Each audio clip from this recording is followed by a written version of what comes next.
Peace.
test, test.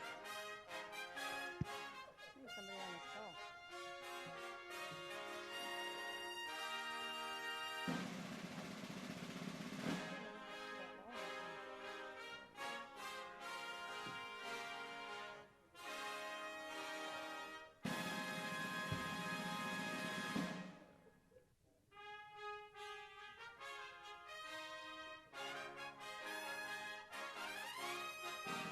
Test, test. That sounds good.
He's not on.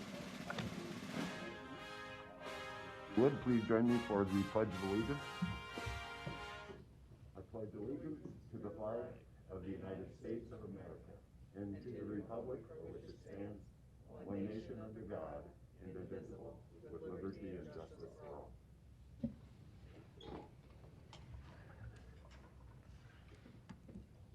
Thank you. This meeting will be conducted in compliance with Nebraska's open meeting laws, a copy of which is on the north wall. Mr. Clerk, would you please call the roll? Commissioner Borgeson? Commissioner Boyle? Here. Commissioner Kavanaugh? Here. Commissioner Kraft is present virtually but cannot vote. Commissioner Morgan? Commissioner Rogers? Mr. Chair. Present, thank you. And this is convening as the Douglas County Board of Equalization. Item A is approval of the minutes from last week's meeting. Item B is to set October 27th as the date for hearing on certified assessment corrections. Yeah. Thanks. A and B, do we have a second? Motion by Commissioner Boyle, second by Commissioner Rogers to approve items A and B. If there are no questions or comments to those two items, may we please vote?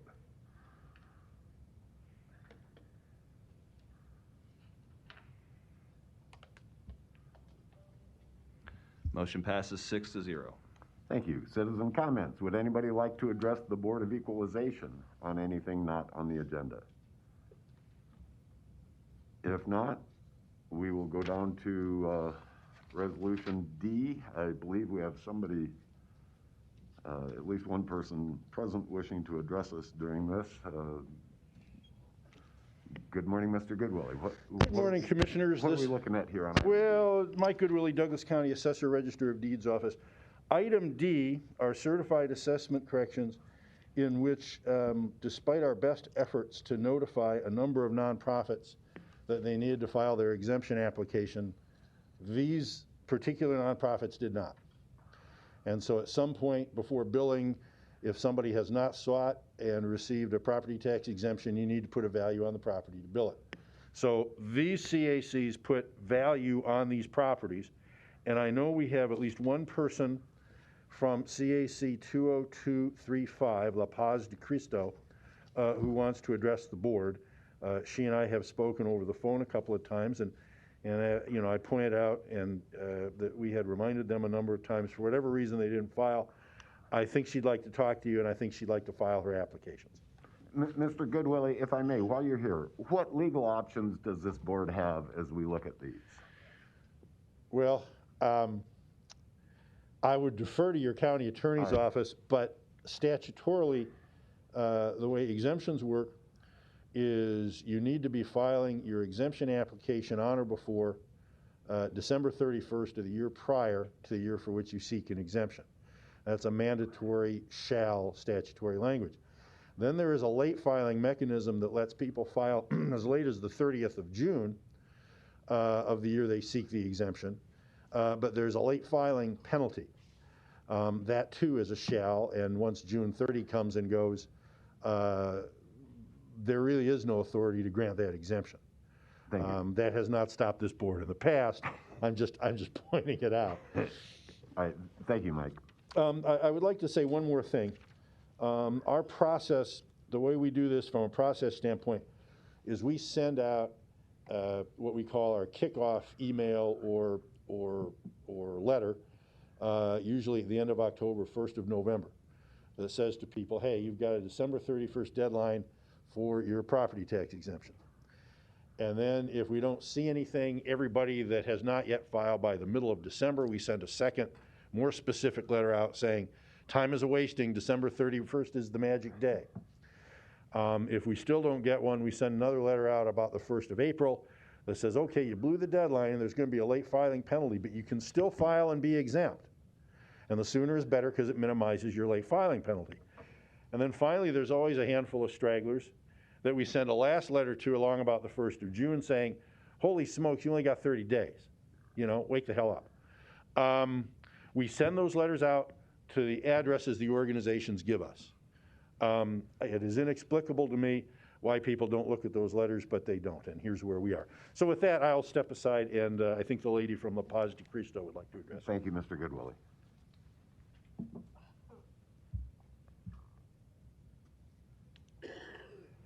Good morning. Good morning. My name is Joyce Faltis. I'm a resident of Omaha, and I'm a volunteer interpreter and just all-around helper, administrative helper for La Paz de Cristo Church. I'm not a member. But Pastor Javier Zapata is here, and I am saying, he speaks primarily Spanish, and I'm saying what he's essentially directed me to say. Okay, so I understand what Mr. Goodwillie has said, and we can't explain really how we would have missed the notices that came in 2019. But Pastor is very good about contacting me whenever he gets something legal that he needs interpreted. So we just, somehow we feel we didn't get those. When the first letter came in, so he's now received two letters in October. And when he got the first one, he called me immediately and we started researching what the problem was. So we just can't explain how we missed those other notices. Possibly anything that would have come early 2020, of course, we wouldn't be around the church much. But the church is a little Hispanic church on South 16th Street in Castelar, which has 40 members. And it's been assessed at $644,000, and so the taxes would be somewhere around $12,800, we think. And that would be really devastating for this little church. So we're basically here to just say that we now understand that these need to be filed annually. We didn't understand that. We would have filed annually well before the deadline had we understood we thought it was a one-time, you file, you say you're tax exempt and you're done, and that's obviously incorrect. But now we understand the procedure and can be in compliance every year, but we just are kind of hoping and praying that you could find some way to give the church some grace, because a $12,000 tax bill for this little tiny congregation would be truly devastating. So I think that's it, unless you have any questions for me. All right. Commissioner Borgeson? Thank you, Mr. Chair. And what was the name of the church again? It's a little bit incorrect on the tax papers. This says La Pez. It's La space P-A-Z, which is the peace, Okay. the peace of Christ. And And- so have you filed your form that needs to be filed yet? We have the completed forms with us today to file if you'll accept them. Okay, all right. And the very first year that the church was purchased, the attorney who handled the sale filed the paperwork, and we thought that was it. And that was last year? Actually, no, that was 2018, so we don't know what 2018. happened in 2019, but we have all the forms for all the years ready to go. Okay. And so, and again, I mean, I understand the deadlines, but I also understand that there should be exceptions to rules and cases as these, and so I would be fine with granting them their exemption. And I don't know how you want to do that, Mr. Chair, if you want to pull these out, or, but if she made the effort to come down and, or they made the effort to come down and speak with us, then I think we should grant them the exemptions. Commissioners, for ease of use administratively, this certified assessment correction is 20235. What's that? Well, there's a number at the bottom of each of the CACs. Okay, so we have a motion and a second to grant the exemption for 20235, La Paz de Cristo.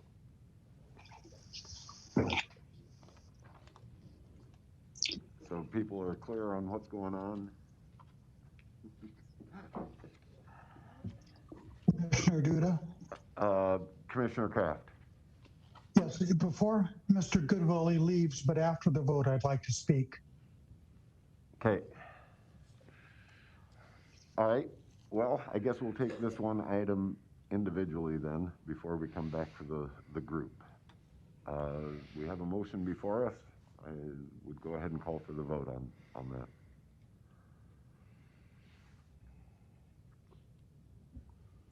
Okay, thank you.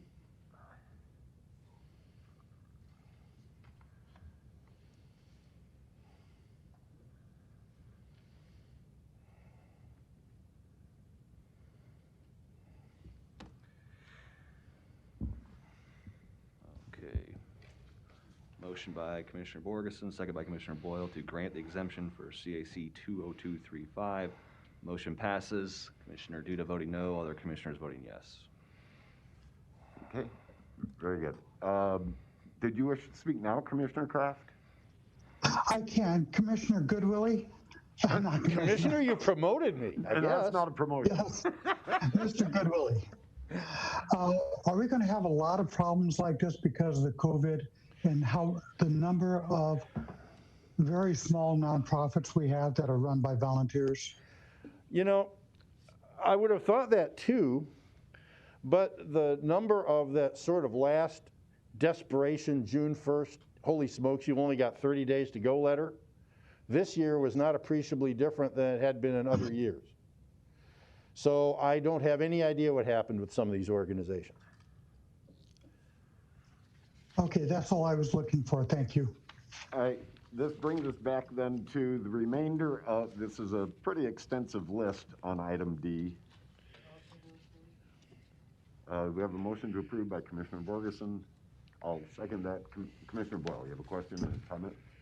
My concern is that with COVID, I think Commissioner Kraft touched on it, and that is that I think there could be some of these, not all of these, but some of these nonprofits may not have, still don't have the mail, have no clue that this is even taking place. It's not your fault.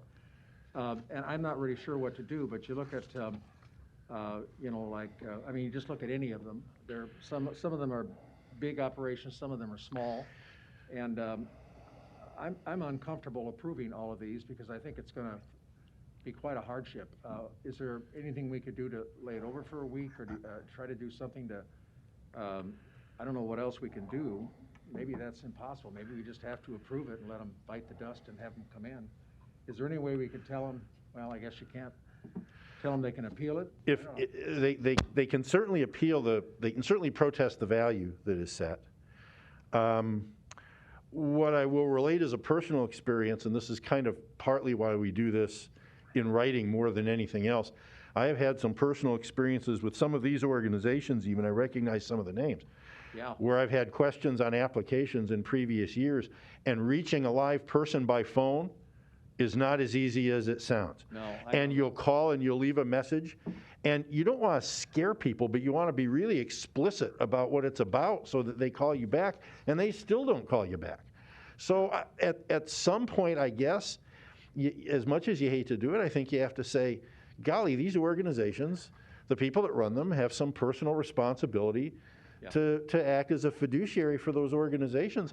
And if it's too difficult for them to open their mail and answer their mail and reach out to somebody and find out what this is all about, I start to run out of sympathy after a while. Some of these are problem offenders, actually, but that's neither here nor there.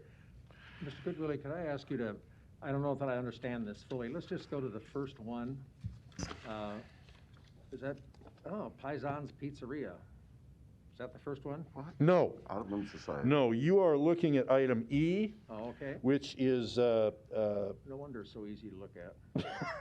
you're looking at item E, which relates to personal property. I guess I don't have any of these. corrections. I don't have these. Well, the very first one that I have on my, that we have on the list is the Audubon Society. Right, let's try that. It is a vacant 7-acre parcel of ground that they've held open for basically habitat and bird watching. And we sent the usual correspondence to them and have heard nothing. I'm really asking what the value will be. What are they going to be faced For with? 7 acres of vacant ground, it's $86,300. Okay, that's the valuation. That's the valuation we propose to put on it today. And we didn't tell them what the taxes are. Well, when we... No, but we don't know maybe at the time, but, so we're valuing it at $86,300. Right, multiply it by, say, 2.25% is going to get you a reasonable shot at your tax amount. There's also a small, there's the state property tax credit that I think this year is just over $100 per every 100,000 in value. So this doesn't quite get there. Just call it $86. So yeah, you're looking at, I don't know, I can't do the math in my head, but PJ can. I bet he can. About 2,000. Oh, go ahead, he said. Well, I'm just thinking. So they're going to get. What I'm concerned about is that they'll start. Not all these people even respond when they get the notice that now their property's worth $86,000. There's some of them still may not see that. And then I'm concerned about the penalties that'll start to accrue and all this sort of thing. Well, I understand that. I don't know Is that really any different than any other property owner? If they ignore their bill or they ignore notices that they get? Well, I think it is, in the sense that these people are, in many cases, volunteers or changes of leadership and stuff. That's all. I mean, and I understand. I've been part of nonprofits where, I was a volunteer and I got dragooned into being on committees and do things like that. But the quickest way if you have any feeling for the organization, it seems to me that you're acting as a fiduciary for them, and you need to be more diligent, not less. Okay, well, I guess we'll have to approve them, but I'm just looking at these CHI Nebraska and these Lutheran churches, and I recognize some of the attorneys. They're pretty big brochure and so forth. And which makes it all the more inexplicable, doesn't it? Yep. yeah, it really does. I'd be willing to bet some of these larger ones are looking at their mail. Okay, well, I guess we'll just have to approve them and let it go. Okay, further questions or comments to the motion? Thanks, Mike. Sure. Chair, does this include adjournment as well? No, we're only dealing with Resolution D at this point. I got you. With Okay. the one exception that we've already handled separately. Commissioner Kavanaugh. Thank you. Mr. Goodwillie, just following up on Commissioner Boyle's final comment that I guess we have to approve these and let them go. Is that your position? Yeah, Yes? yes, it is. Okay. You know, once that June 30 deadline turns, they have more or less forfeited their exemption. And once you have this property and it's no longer exempt, then you've got to get a value on it for tax purposes, for billing in December. That's why these happen in the fall. Thank you. Commissioner Boyle. You know, following up on Commissioner Kavanaugh, I wonder whether there isn't some, because what this is going to do is create a whole lot of paperwork, a whole lot of, you know, in addition to what you've already done, and a lot of grief on their part, and a lot of people coming up, I suppose. I wonder if there isn't one more thing we could do. I don't know what that might be, but I wonder if there isn't, you know, I mean, I hate creating all this paperwork and backlog and all this, all these taxes going out for groups that really should be exempt. I don't know what else. Well, You did the right thing. Yeah, I mean, you're not creating it. I mean, when the organizations are not paying attention and not looking out for their best interest in filing their application, I'm not sure it's on us No, when it's we're not. reacting to it. It's not. Okay, I'm sorry. I'll let it go. Further questions or comments to the motion? Then I would call for the vote on Resolution D.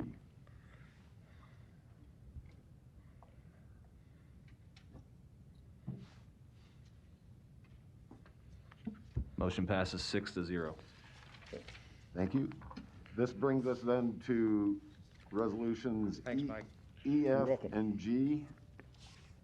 I am not aware of need for executive session, so, all right. So we have a motion to approve E, F, and G and adjourn by Commissioner Borgeson, seconded by Commissioner Morgan. Questions or comments? Then could we please vote, please?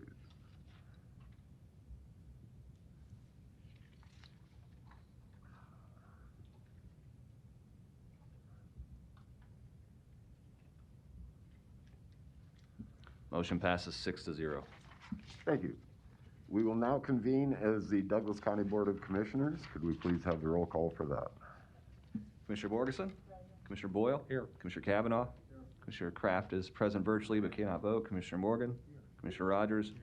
Mr. Chair. Present, thank you. I will mention we are going to be visited at some point soon by the election commissioner, Brian Cruz. We invited him down here to give us a last-minute update on how the election's going. Whenever he comes in, we will try to accommodate his schedule somehow. And here he is, right on cue.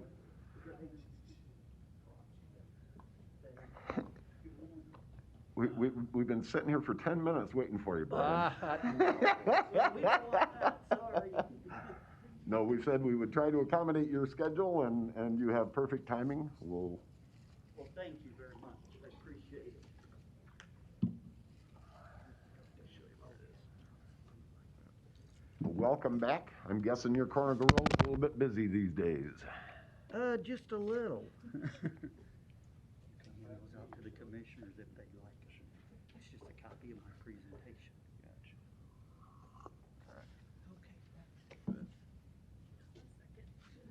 Okay. Thank you.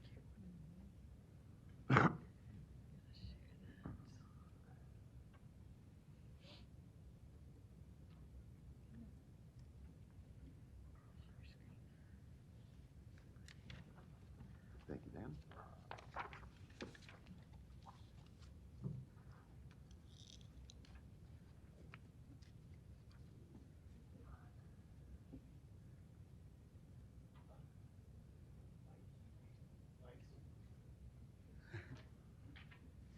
Do I just use the arrows? You can just use the mouse here and just kind of roll right through it. Oh, perfect. Okay? Okay, thank you so much. Well, good morning. Good morning, Brian. And thank you so much for accommodating me. I appreciate you moving me up on the schedule. I appreciate you coming down. Probably take that off since I'm by myself, I think, here. So yes, we are a little busy, as I'm sure you've seen on the news. Things are going fairly well, which we're very happy about up to this point. So I'd just like to thank Dan for getting my presentation up here and also the staff that's helped me this morning. So thank you very much. So with that, I think I'll just jump right in it. It's just a short slide presentation on an update. Happy to answer questions as we go along. Good. So everybody, I think, knows where we're located now, the 12220 West Center Road. If you're not sure where we at, follow the line of cars. There's a line of cars there constantly at our drop box and coming to our office. And like I've told several people, there's nobody happier about our new location other than the neighbors from our old location. So this has been great. And so, our website is votedouglascounty.com. It's a great resource. If you have access to it, go to our website. You can find lots of information there. If you don't have access to our website, please call our office at 444-VOTE, and we're happy to help anybody who may not have access to the website. I guess we're up over there. Okay, very good.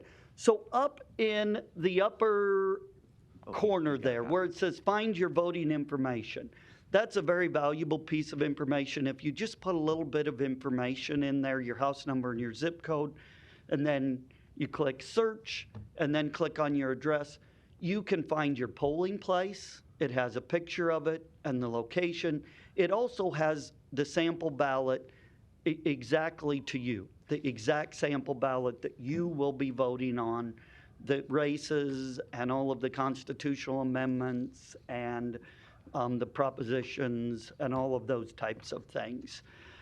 And then right down below there, vote early by mail is a very popular one right now. Register to vote, of course.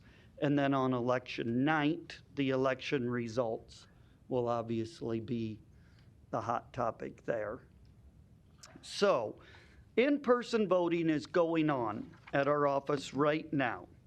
We are seeing about 450 people, give or take, a day come through for in-person voting. You can either vote in person at our office, or you can take a ballot home with you and return it, either way. So our office is in the Bel Air Plaza, the northwest corner of 120th and Center there. We are open 8:30 a.m. to 5 p.m. Monday through Friday. Now, we do have some additional or extended hours as a convenience for voters. And that will be this Friday until 6 p.m. And this Friday is very important. It's the last day to register to vote for this election, and it has to be done this week in our office. So the only option to register to vote for this election now is to come to our office. Last Friday was the deadline to do it anyway, other than that. Then next week on Tuesday, Wednesday, and Thursday, we will be open until 6 p.m. And then on Saturday, October 31st, Halloween, we will be there from 9 a.m. to 1 p.m.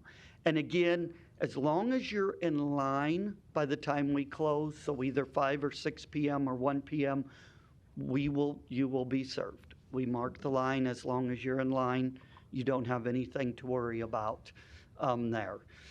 I would say on the in-person voting, you know, I was talking to my customer service manager, and I'm up there a little bit, but we do have the plexiglass at the service stations. We do have a greeter at both the entrance and the exit, and they as well have the plexiglass. The voters have been very, very good to us. While we cannot require voters to wear a mask, my customer service, Ruth, said she didn't think there's been a single voter who has not either worn a mask or accepted one that we have there. So we want to thank the voters for that, and we hope that carries over to Election Day, and we're sure that it will. We're confident it will. And we will have masks at the polling place if voters need one, just like we do in our office. You know, again, it goes back, I think, to Nebraska Nice and just how good people are here. We had a lady that came in earlier this week. She had voted last week, and she had a little disagreement with one of our customer service reps. Not terrible, but it was a little bit of a back and forth. But she said she had woke up in the middle of the night and felt horrible about that because we were just doing what we were supposed to. And so she actually came back to apologize, Wow. which was very admirable of her.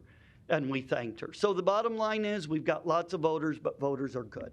Voters are good to us, and we appreciate that. The line has been out the door at the Election Commission. It looks longer than it is because of social distancing.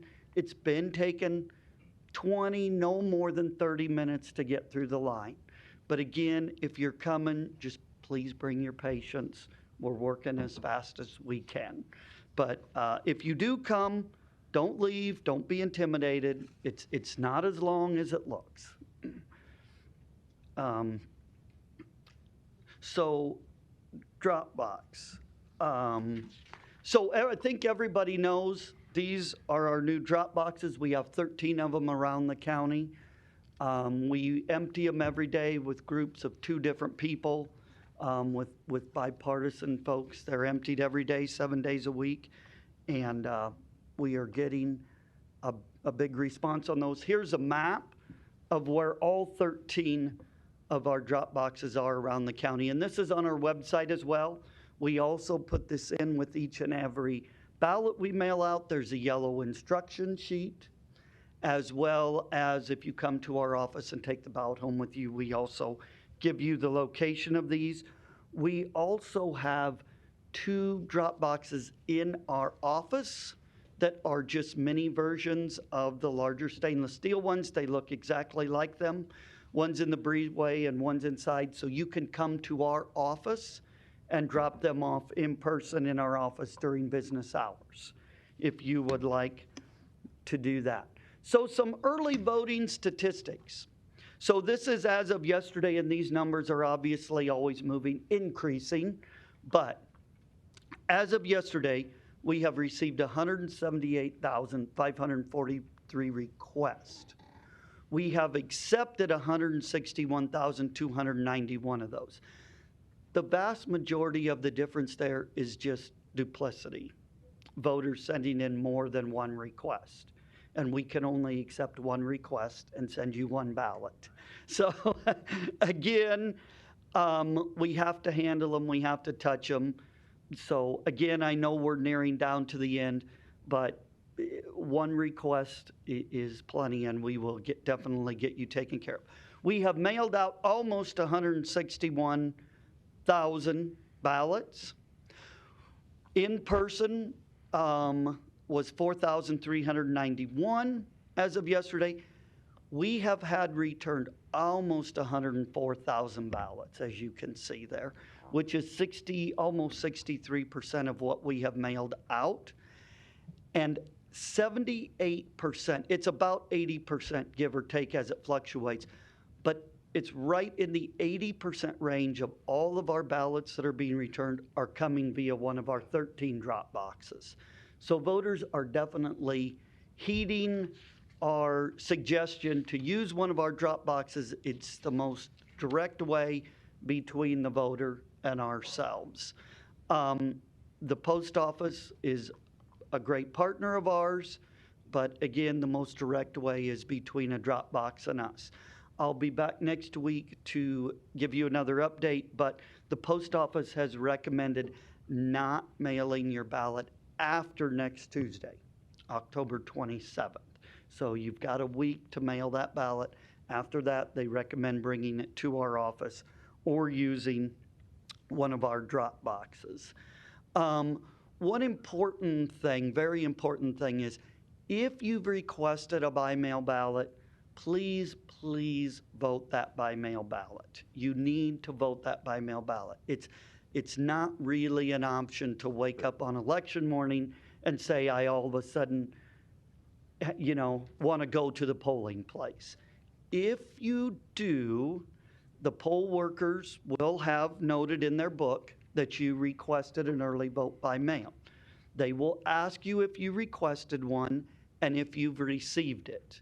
If you say yes, They will ask you if you're able to go and retrieve that ballot, vote that ballot, and return it to a drop box.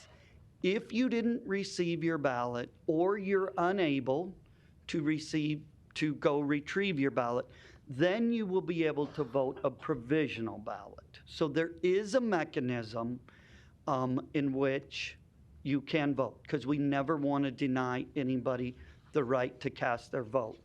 But then we have 7 business days after the election to process all of those provisional ballots, just to make sure that you didn't vote in more than one fashion.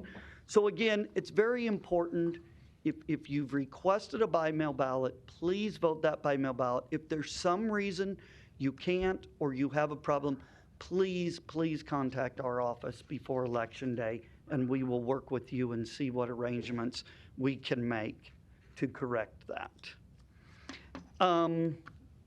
So our release, and this kind of goes right into this. Our early voting ballot results are reported at 8:45. It's the second results that are reported. So everybody who votes early up through Monday, your voice is going to be heard very early on in the evening. The first results at 8 o'clock will be voting from 8 a.m. to 2 p.m. on Election Day. Then 8:45 is the early voting. 9:45 is the first nighttime results. Then 10:45, 11:45, and then we'll share as needed after that. Now, beginning at 9:45, the ballots are delivered to our office. So there's really no rhyme or reason as to which precincts we count first or last. It's which ones get there first. So it stands to reason the ones closest to our office will most likely get there first. The ones farther out in the county will get there later in the evening and get counted and reported later. But we will have an interactive map on our website beginning at 9:45. So when we begin to release those first results, the precincts that are in the 9:45 result will light up. So I'm not sure what color we'll use. I think we've used yellow in the past. So, if there's like 20 or 25 precincts we counted for 9:45, those will light up on the map, so you can see those. And then 10:45 and 11:45, they'll continue to light up, and there'll be a different shade of that color, so people can see that. A lot of times, candidates, campaigns, parties, that's a valuable tool for them, especially if a race is close or something. They probably have studied where they think their voters are going to be from and things of that nature. But it's available to anybody in the public, and it is kind of interesting. If you think about it on election night, you might go look at it. So in Douglas County, we always have some ballots counted after Election Day.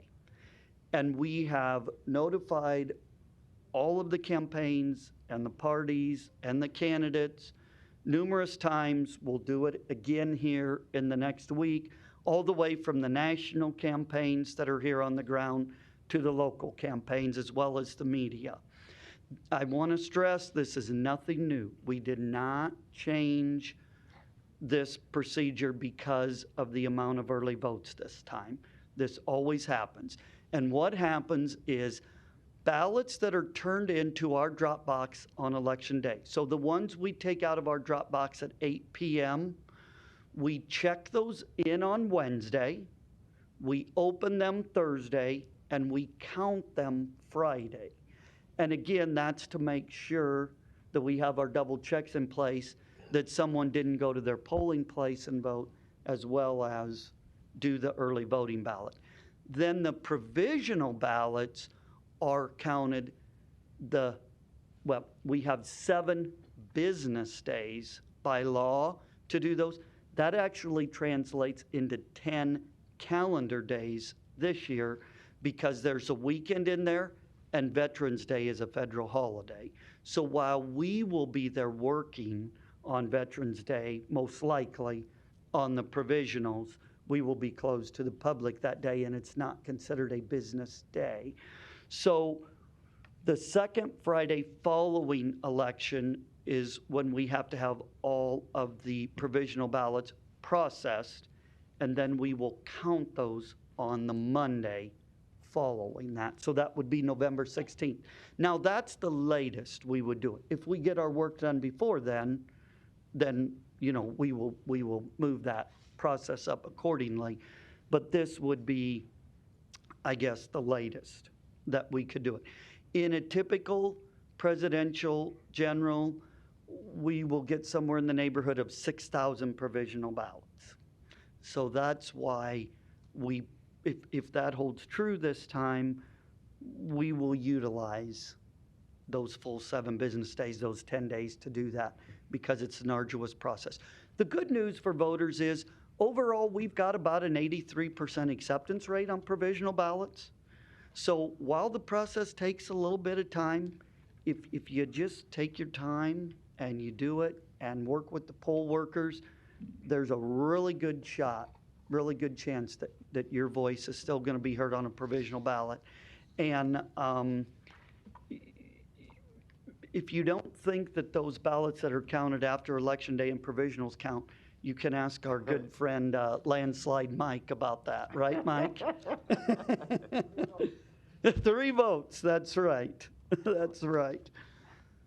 So important dates. This Friday, October 23rd is 6 p.m. It's the last day to register to vote and the last day to request a ballot be mailed to you. And you have to register to vote now in person in our office. Your request for a ballot to be mailed to you has to be received by our office at 6 p.m., either a drop box, in our email inbox, or in person at our office. Monday, November 2nd, is the last day for in-person voting. That's the Monday before the election. We are not a polling place on Election Day. You cannot vote at our office on Election Day. You can come and get a replacement ballot. You can come and drop your ballot off there, but our office is not a polling place. And then, of course, Election Day, Tuesday, November 3rd, 8 a.m. to 8 p.m. polls will be open. We have 203 neighborhood polling places across the county for this election. I'll just mention it again quickly. When the pandemic hit in the spring, we had to have a small consolidation of polling places. We originally started with 222. We've ended up at 203, but it was extremely, extremely important for me. I was not going to consolidate polling places into like the CHI Center or Millard North High Gym or something like that for a couple reasons. One, we didn't want to do it for health reasons, but 2, it's extremely important, I believe, to have neighborhood polling places because there are people in this county who still use public transportation or ride their bike or walk to their polling place, and we absolutely wanted to give them the ability to do that. And, I really believe that's across the county. There's not just one part of the county. I've heard from people all over the county that they walk to their polling place, neighborhood polling place. We were very fortunate. We had over 1,300 volunteers in July and August and part of September. So along with some draftees, we are feeling very good. We have staffed our polling places with most of them with 10 poll workers, just like we would for a normal presidential general, because when we started this process, we didn't know what it was going to be. So again, if you go to your polling place, lines may seem a little longer because of social distancing, but we've got a full slate of poll workers and they should be able to move you through fairly quickly. PPE will be provided for our poll workers, masks, shields if they want them, wipes, hand sanitizer. Voters will be provided masks if they need one, hand sanitizer, as well as a new pin for each voter to work with, and that's also in our office. So we feel comfortable with the PPE and the social distancing we have at our polling places. So other than that, we all love our jobs. I've got a great team. As you can well imagine, we're working 7 days a week, from early in the morning till late at night, but this too shall pass. And we know we do this every 4 years, sometimes in a gubernatorial, but I will say it's a pleasure and honor for all of us to serve the voters, but I am glad we only elect a president once every 4 years. So with that, I'd take any questions that you Questions or might comments have. for the election commissioner? Commissioner Kavanaugh. Thank you. Monday, oh, yes. And I actually had, yeah, my early voting statistics were as of yesterday. I think I had November 19th. So on page 7, it's October 19th. I'm jumping ahead of myself a little bit there. Very good. Thank you. So any questions? Brian. Oh, yes. And thank you for this. You do excellent work. I dealt with a lot of election commissioners over my lifetime, and believe me, you're first class. So Well, thank you. Thank you. What you do is one of the most important functions of government. I've said this many times. The vote is the air supply of our democracy. Without the vote, our republic form of democracy dies. So just getting a fair count, I think, is what everybody reasonably wants. And although you and I come from different parties, I found you to be nothing but fair and dispassionate and nonpartisan in your application of voting laws. So the problems that we hear around the country, I'm glad to say, don't appear to be present in Douglas County. That said, I reached out to you on a case of suspected voter suppression, and I want to let the public know, without going into the details, that you've been very proactive in following up on that. And I want to commend you for that, because there's been a lot of, I think, misinformation put out there regarding voting and voting rights and stuff. And so when somebody comes to us with a allegation of voter suppression, I want the public to know that you act on that, and I commend you for that as well. I got a couple of kind of technical questions, I guess. Sure. The PowerPoint that you gave us, if you could send that to us electronically, that'd be great. Absolutely. This is a really good document. It says on page 3 that I believe I'm trying to strain to see this, but there are 368,807 registered voters in Douglas County.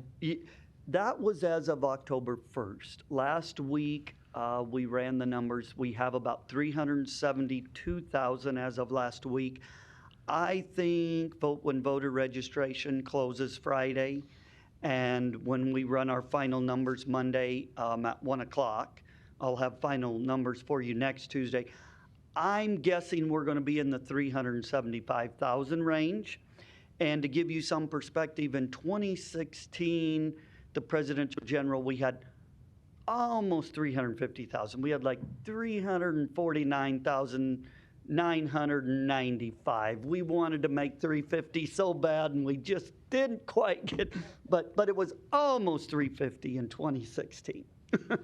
So if we get to 375,000 registered voters, is that a record high number for Douglas County? By far. That's by far a record. That's great. High number. And next week, we're watching the numbers, have a meeting this week, so I'll have a little bit of a voter turnout prediction for you next week. So be sure and come back and tune in. Well, you next anticipate week. my next question. I have admired this since way back when Mike Boyle was election commissioner. The ability of election commissioners to accurately estimate the turnout, you see this in some of the sports betting world, I guess, in terms of overs and unders and different forms of sports betting. But Do you have any preliminary idea of voter turnout at this point? Well, I'll tell you this. In Douglas County, historically, we're about 70% voter turnout over a presidential general election. The highest we got was in 2008 when President Obama was elected and won this electoral vote, and that was 72.6% turnout. So I'm probably not going to stray. There's no real reason for me to stray too far from that 70%. I will tell you, one of the statistics you may find fascinating about this election is I think I'm pretty confident it'll be 70% vote early, 30% at the polling place. It could even be 75-25. Now, I don't think there's any question the pandemic is driving that. In 2016, we had about 33% voted early. In 2018 general, it was about 37%. So it was creeping up there. I'm thinking once we get back to normal, whatever that may be, I'm guessing we'll be there by the 2022 general election. We'll probably, I'm guessing, settle in Douglas County at somewhere 50-50. Probably 50% by mail, 50% polling place is kind of my guess and my gut feeling at this time. So I guess if I'm still around in 2 years, we'll see if my crystal ball was right or not. That's great. My light's on. I got a couple more questions for you when I come back. Okay. I'm not aware of any other questions, Commissioner Boyle. I can't really pass up the chance. More than anything else, I want to express my feelings about how fortunate we are to have you. I've gotten to know Brian pretty well. I suppose it's because of being an election commissioner in the past, but he is an extraordinary person of high ethics, good values, no cutting of corners, and accommodates everyone if he possibly can. And you know, we've got a group that wants to elect election commissioners. And if we do, I'll be supporting this Republican for election commissioner, I'll tell you that. He is extraordinarily good. And so I just want to say how confident I feel, and I think the voters of this community are so fortunate to have you at the helm, because there's no doubt that we're going to have a clean, accurate election, that when we vote, you're counting our ballots and our votes, and I really appreciate that. I think back in the days when we used to have these, before the automatic system, and Bobby Rosevich came up with that in 1976, and we used to take ballots, 10 of them at a time, and lay them on a table and use a yardstick and come down and count the ballots. Good Lord, you know, it can really, obviously at 2 and 3 and 4 o'clock in the morning can lead to a lot of errors.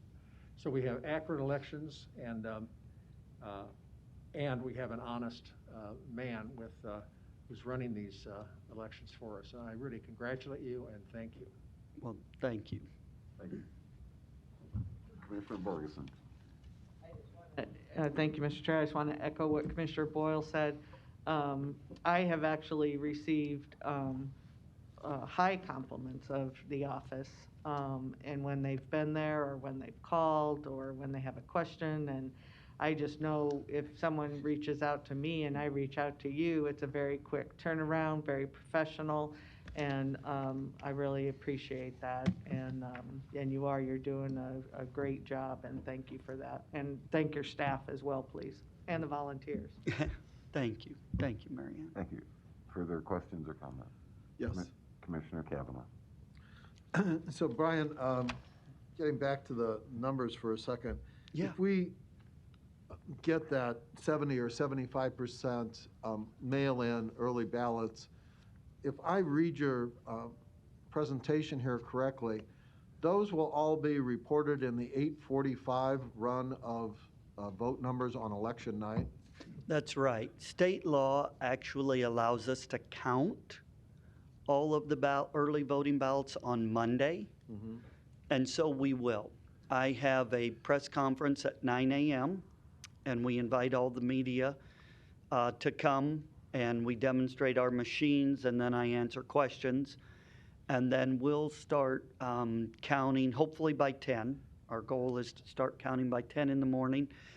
And obviously, you can see by the sheer numbers, our heavy lifting day, our big counting day this year is going to be on Monday. We're by far going to count more ballots on Monday than we will on Tuesday. Now, we have 9 machines from ES&S. They're brand new machines, and they're extremely accurate. You know, we do test after test after test. Again, in the primary, we had an on-the-job test. We counted the county commissioner race number 1. It was 3 votes. When we did the recount on the machines, not a single thing changed. So there was a real-world practical test of those machines. So what we do then in the evening, when we're done counting that night, we take all of those results from each machine. None of the machines are connected to each other or the internet. They're all standalone machines. So we take the results off of each of those machines on a thumb drive. They are encrypted thumb drives, not ones you can buy at Walmart, and the price reflects that, let me assure you. But then we take all of those results on the thumb drives and we put them in our vault at the Election Commission. And nobody knows those results until Tuesday night at 7 o'clock when we start to tabulate those. I don't know them. Nobody knows them. That's the way I want it. It doesn't matter what the results are, quite frankly. So then we will then compile all those results, and then that's how we're able to count all of those and be able to push those out at 8:45. And that's great. I mean, a big part of this discussion is to let people see how this is done. This is an extremely important component of our democracy. And so how it's counted is important for people to see. There's a sayings in the law that to do justice, it's important to be seen doing justice. And to do election counting, it's important to let people see the election counting. I think one of the big advantages of Douglas County and Nebraska's election counting is we actually have paper ballots. At the end of the day, if necessary, you can go look at the ballot. And I think you and I have discussed this many times as a person who's done probably more recounts than any other lawyer in Nebraska, my firm and I. It's essential to have that at the end of the day, and there's no substitute for a paper ballot. And so I think that what people are going to see this time around is kind of a new normal. I agree with you that maybe the mail-ins will step back a little bit after the pandemic, but I think enormous numbers of voters, that's going to be the new normal for them, particularly younger voters. I have children who've never voted in person, that their voting habits are to mail in the ballot, and I think that's true of a lot of the younger generation.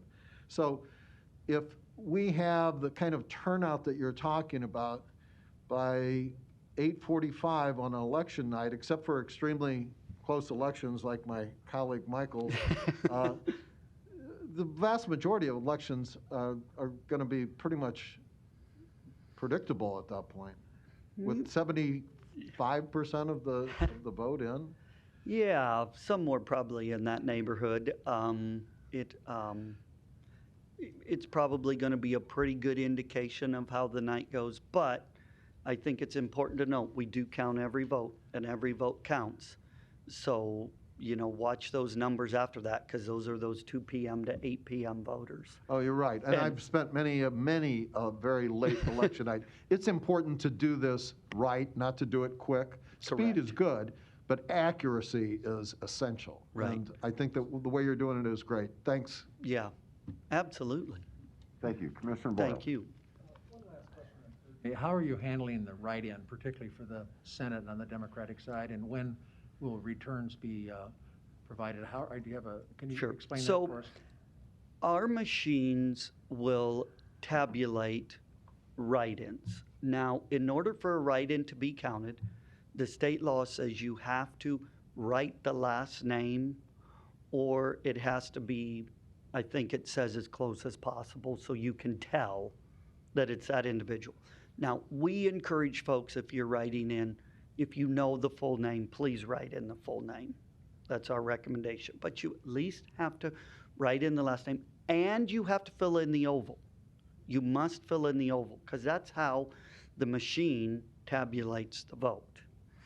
So the machine will tell us how many ovals are filled in, not necessarily who it's filled in for. So it could be filled in for Scott Frost, seems to be popular these days. Somebody always votes for Mickey Mouse, you know. So it tabulates how many ovals were filled in. If there is enough, the number is large enough, there was enough ovals filled in to be at least 5% of that race, then we go back and start then we have to go back by hand and tabulate who voted for Scott Frost, who voted for John Smith, who voted for, you know, Mickey Mouse, et cetera. But only if it's 5% or more. And so that would be statewide in the Senate race. So the Secretary of State's office would give us the indication of that. So if it were to be 5% in Douglas County, but not statewide, then we would not do that because it's a statewide race. So we would take our cue from that. There are several write-in candidates in Douglas County. I know I believe the village of Waterloo and some other write-in candidates. So again, if those in Douglas County amount to more than 5% of the race, then that would trigger us. So then you most likely, well, you're not going to know that night if it's more than 5%, you're not going to know for a couple days at least, because we have to go back and then get all of those ballots and then, you know, hand tabulate who voted for whom. Does that answer your question? I hope that wasn't too convoluted. No, that's perfect, because there will be a lot of interest in that Senate race, I suppose. And so that's a good information that it will probably not be available on election night. I would guess, I'm fairly confident in saying that. Yeah. Thanks a lot, Brian. Thank you. Well, thank you for the update, Brian. We certainly will appreciate it. See you next week. Thank you for accommodating me. I Very appreciate it. Very good. Thank you. Thank you. Thanks. All right. With that, we will return to the agenda. I believe we have not acted yet on the very first item on the Board of Commissioners, correct? Approval of minutes from last week's meeting. Yes, correct. Other than the presentation, roll call is the only thing we've done. All right. So first item for consideration is approval of the minutes from last week's meeting and claims for payment through today's date. Motion by Commissioner Borgeson, second by Commissioner Boyle to approve items 1A and B. Questions or comments? Then I would call for the vote, please.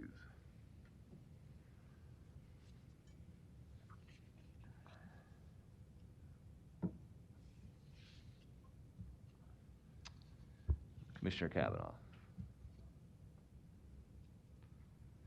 Motion passes 6-0. Thank you. Next, we have the consent agenda where we find items A through O. Motion by Commissioner Borgeson, second by Commissioner Boyle. Are there any items anybody would like pulled out for individual attention? Teresa, I'm guessing you're walking there for a reason. Yes, I am Commissioner Teresa, York County Attorney's Office. I simply wanted to make sure the board was aware that there was a new last page distributed on 2D, which is the agreement with the zoo, and I believe that's been changed on the website and also has been given to you, and it simply made a correction on that it's the very last page of the SOW, very last page of that packet. So I simply wanted to highlight that for you. Thank you. Appreciate that. Item D.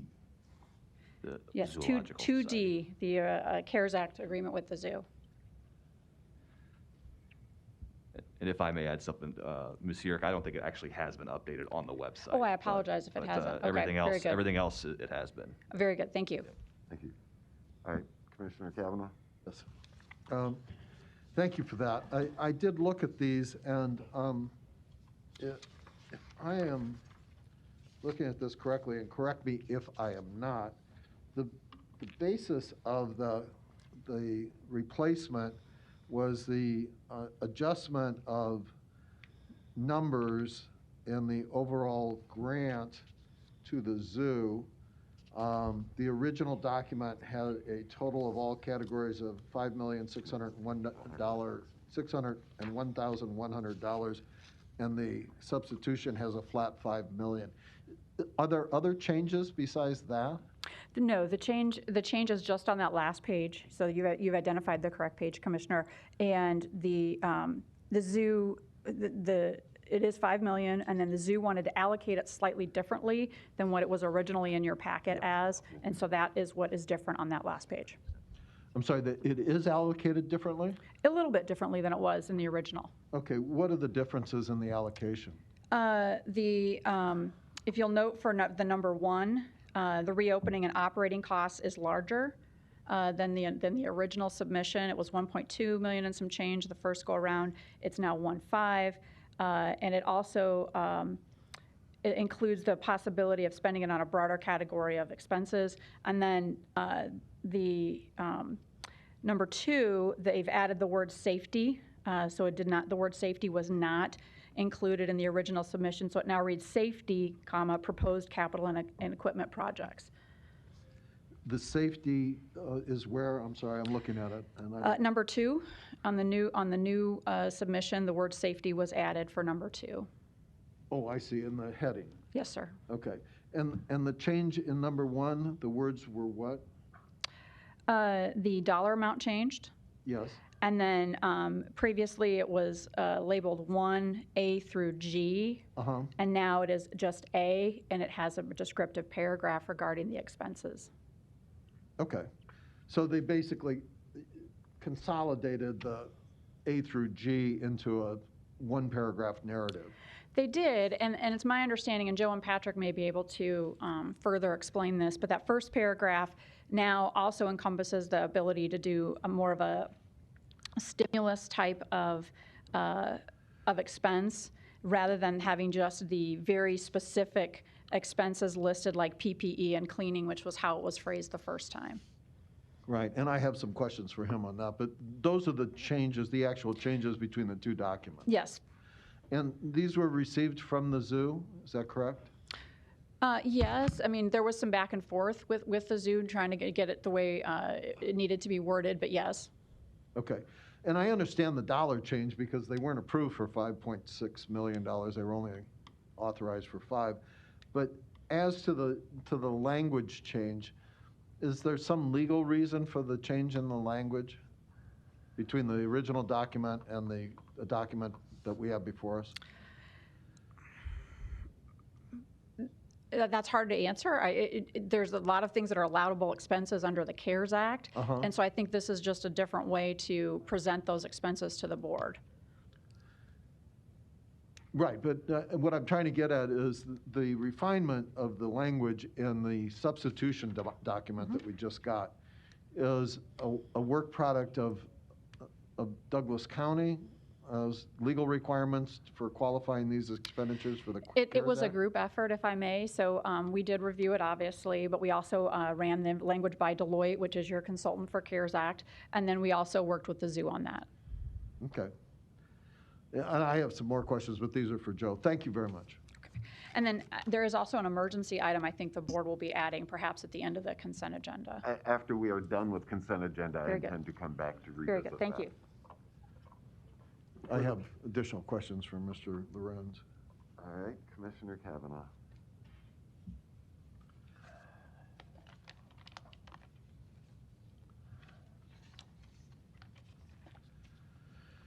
Morning. Hi, Joe Lorenz, County Finance So, Director. this is a fairly considerable amount to a private entity that we're looking at here this morning. $5 million from the CARES Act is actually more than we're giving to all the cities in Douglas County outside of Omaha.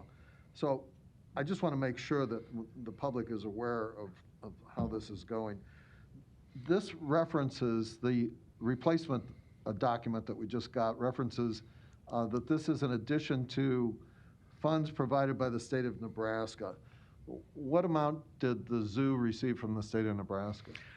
I don't know, I think they're just working it. There was the governor's announcement Monday where they allocated a certain amount for zoos, both the Lincoln Zoo, the Omaha Zoo. You know, initially they hadn't received any. Ours was the first award. And then just this week, there was, the governor said part of the program was going to be, they added 13 different programs, and one of them was included money to the major zoos in the state of Nebraska. Do you know what that amount was for? I did not see the breakout personally, Okay. no.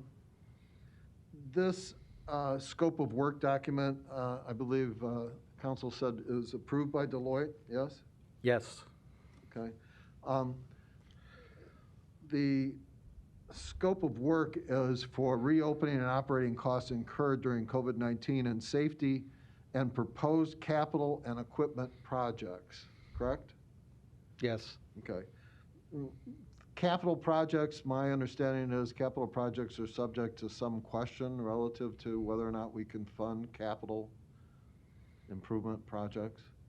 Yeah, certain projects, but other projects that are like air handling and things like that, that fall in the area that are for approval, Deloitte has looked and approved. It's, there's certain categories, like I said, primarily HVACs and things like that, that are approved, whereas there's other capital projects, building additions and things like that, that really are not approved under the CARES Act.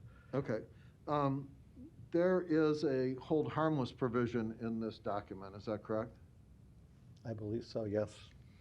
And I believe the hold harmless provision refers to a sub-recipient. Is the sub-recipient the zoo?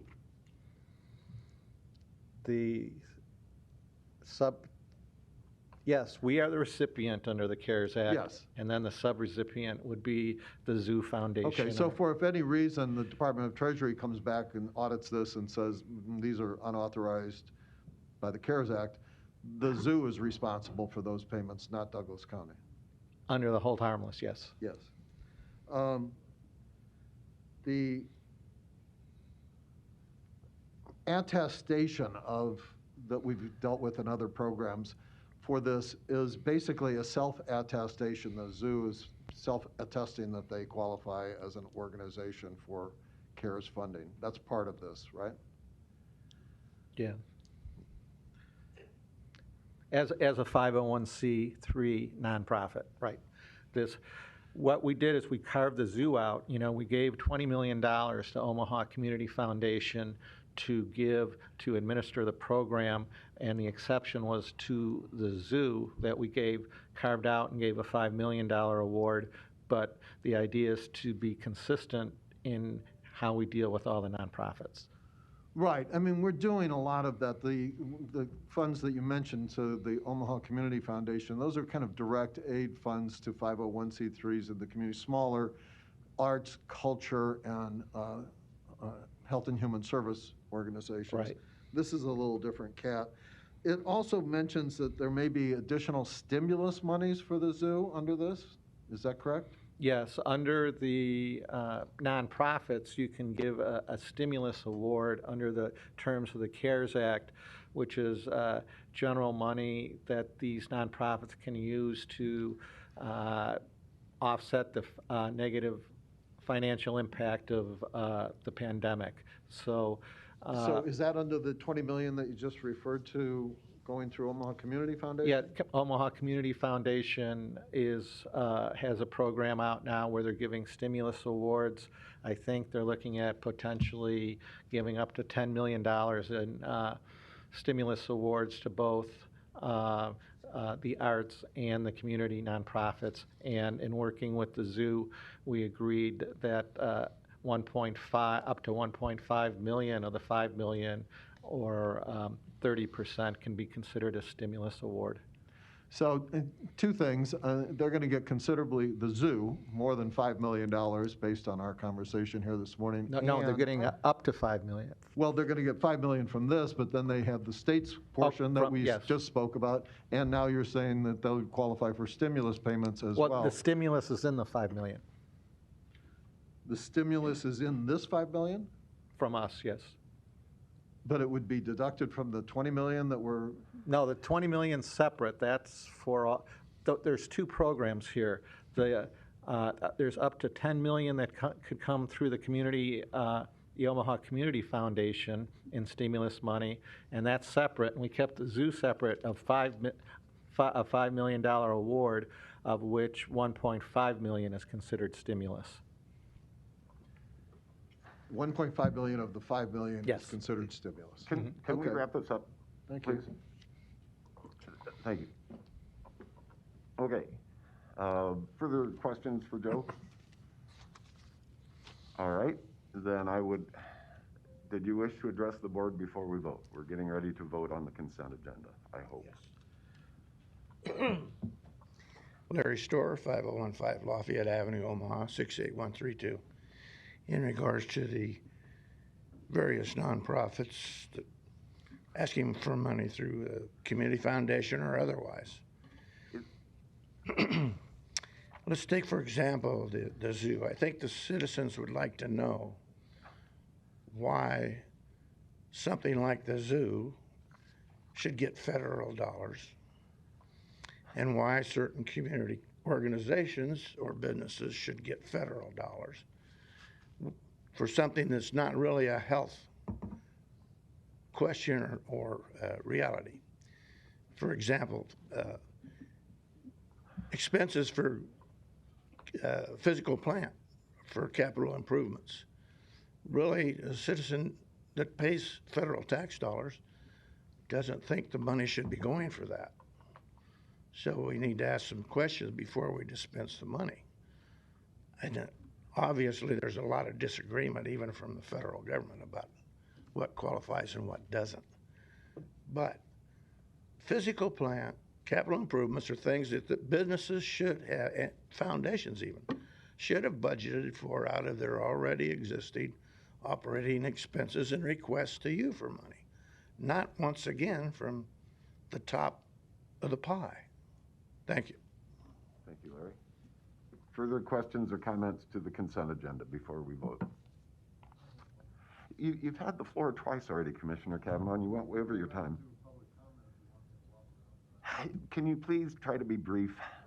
Thank you. I'm just going to note that the 5 million, and it's going to be more than that the zoo is receiving, is more than the total that's been expended and delivered to people for rent, utility, and any other kind of direct assistance to citizens of Douglas County so far, to date.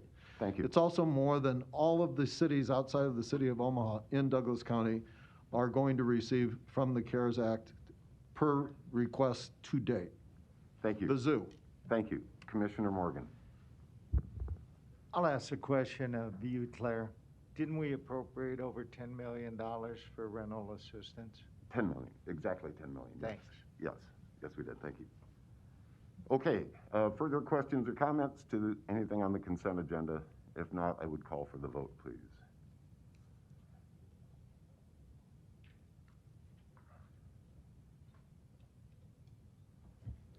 Motion passes 6-0. Thank you. I would like to come back. We have one item that did not get listed on the agenda. I would like to ask this board if they would consider declaring an emergency. As discussed at the Board of Trustees meeting yesterday, we have an agreement with Select Rehabilitation, correct me if I'm wrong on this, that is expiring. We need to follow it with, we have an agreement with Choice Rehabilitation now to follow it with. We did discuss it at the trustees meeting yesterday. It did not get placed on the agenda for consideration today. For placing this item on the agenda? Yes. Okay. We have a motion and a second to declare an emergency for purposes of adding this one item to the agenda. Questions or comments to that motion? Then could we please vote? One moment, please. You have, Just so we can clarify for the listening public here, this is a change, and I'm not aware of this because I haven't seen this document, but from what to what, if anyone on this board knows? right now, we're just considering putting an item on the agenda. Right. What are then we considering putting on the agenda, Mr. Chair? As we discussed at trustees yesterday, which I believe you were I was present there, for, yes. Yeah. It was I discussed. don't think the listening public was there. I, He just, yeah, we had discussion yesterday. The company we've been using for rehabilitation services, our Expires. contractor for therapy, has changed. And that contract expires, and this is the company we would like to follow them up with. Commissioner Boyle, did you? Well, I was only going to say that this is I appreciate the question because sometimes we do that without. But Okay. I think for clarity, it's a good point that this is for therapy services for people in Douglas County, and it's a contract that just through error was left off the agenda, and it's something we've done. County Health Center. Yeah, clarified Douglas For the County health Health center. Center. Oh, that Douglas too. County Health Center, Yes, yeah. yes. Thank you. They need therapy too. That may well be. Could we please vote on adding this item to the agenda, please? Keep saying please twice.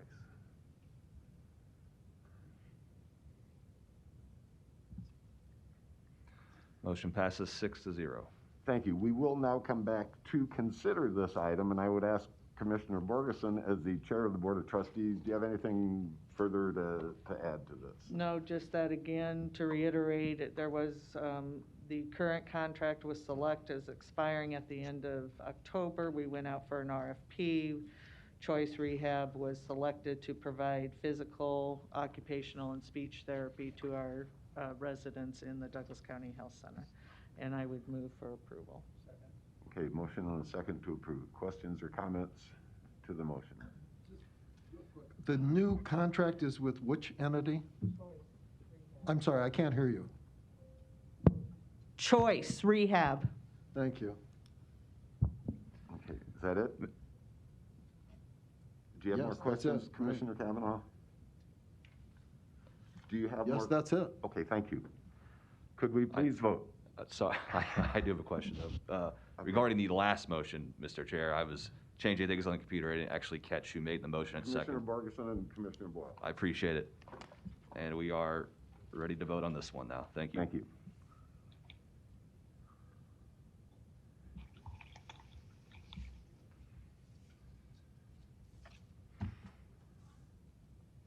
Motion passes 6-0. Thank you. Next, we have a resolution recognizing October as Dyslexia Awareness Month from Commissioner Borgeson. Thank you, Mr. Chair. And as I have done last year, recognizing October as Dyslexia Awareness Month is very important as we learn more and more about this learning disability. And this is I'm not going to read the whole resolution, but dyslexia is a language-based neurological learning disability, and it affects about 15 to 20% of the population. And we have actually had a pilot done over at our youth center. There's been legislation in the state of Nebraska that all children shall be screened for this entering school, which I think is fantastic. And the reason it's so important is because a lot of times undetected or undiagnosed, children are thrown into the behavioral health arena rather than the learning disability arena, and are not, are basically prescribed drugs and go down a path that's really not helping their true disability. We have worked with the Voice Advocacy Center, Decoding Dyslexia Nebraska, that Clarice Jackson runs, and she's been amazing, and we want to continue to work with her. But again, this is an important issue and recognition for this month, and we just want to build awareness on it. So I would move for its approval. Commissioner Boyle. Ann and I are blessed and really fortunate to have had 18 grandchildren, and 2 suffered from learning disabilities close to dyslexia. 1 was diagnosed. Had they not been diagnosed and put into programs that corrected it, it has made a world of difference. And so I personally appreciate your putting this on the agenda and putting a little spotlight on it and how important it is. Thank you very much, Commissioner Borgeson. Very good. Further questions or comments? Then could we please vote?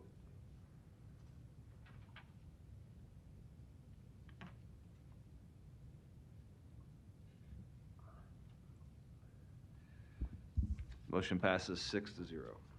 Thank you. Next is citizens' comments. Would anybody like to address this board on any item that is not on the agenda? This is the opportunity to do so.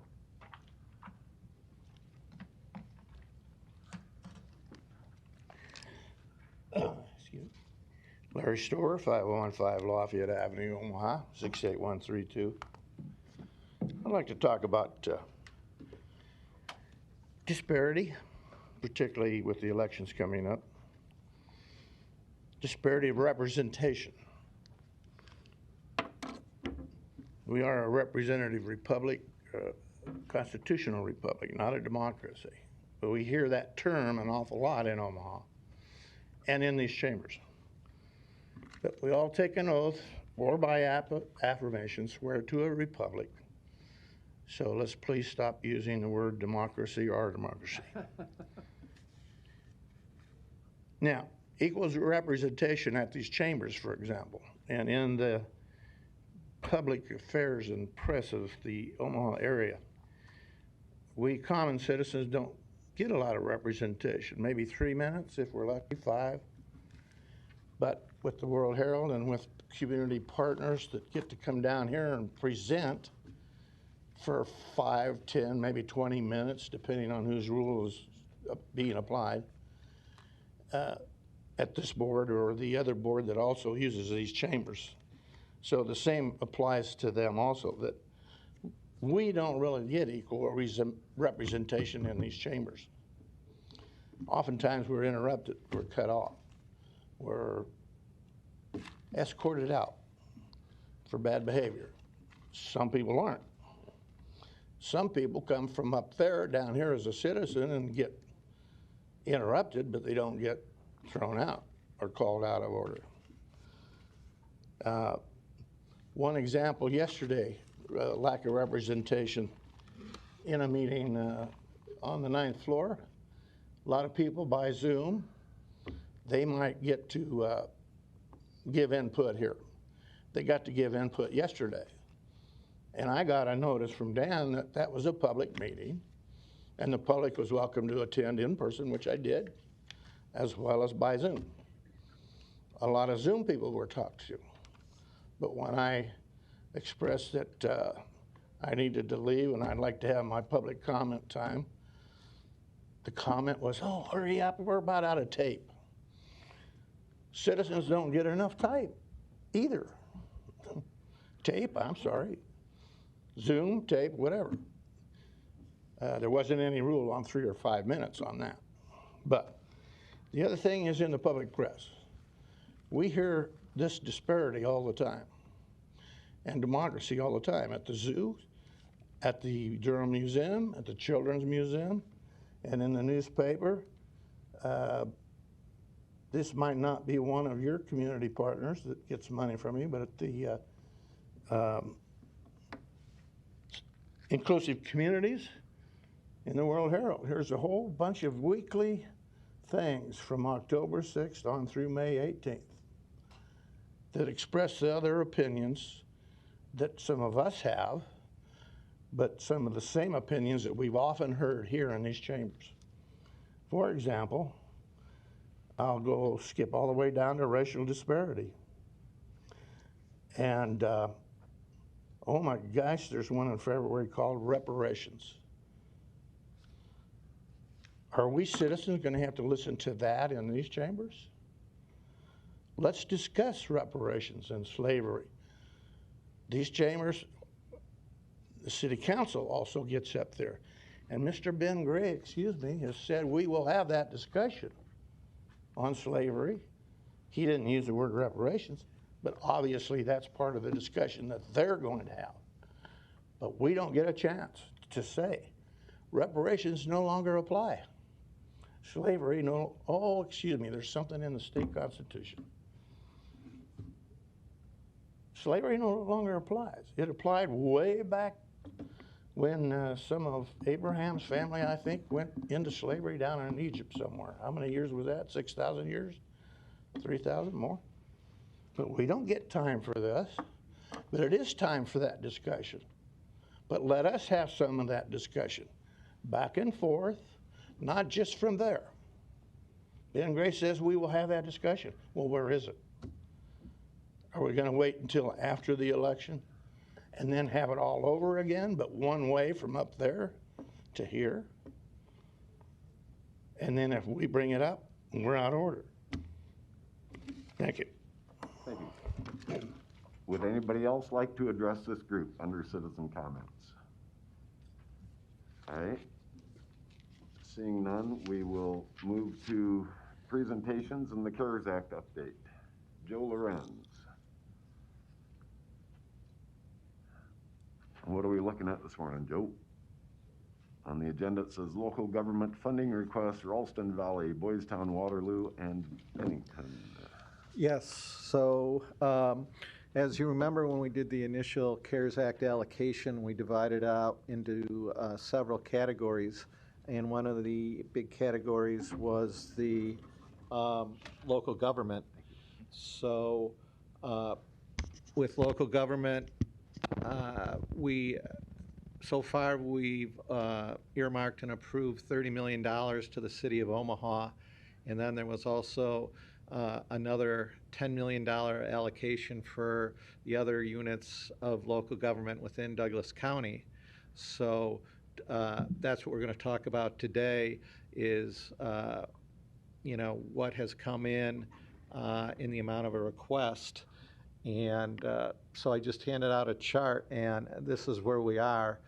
And in some ways, what we were kind of using as a criteria is that, we knew the city of Omaha was getting $60 million, $30 million from the county and $30 million from the state.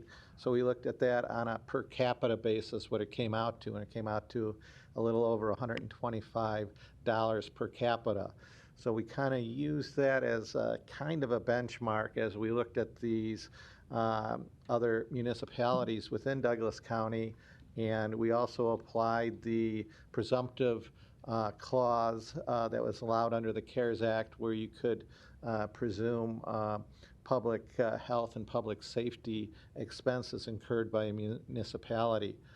And, so Lisa Anderson, who works with me, spent a lot of time with the local governments.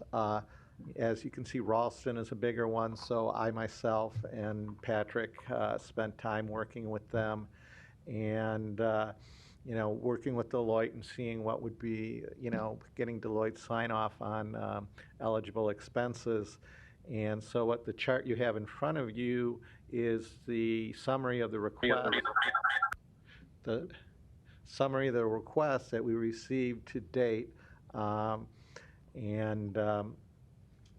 So I could take any general questions on that. As you can see, the most significant one is for Ralston, which includes the Ralston Arena and the Ralston Volunteer Fire Department. And that there's representatives here from Ralston today who are, when I'm done, I'll come up and go into more detail of that.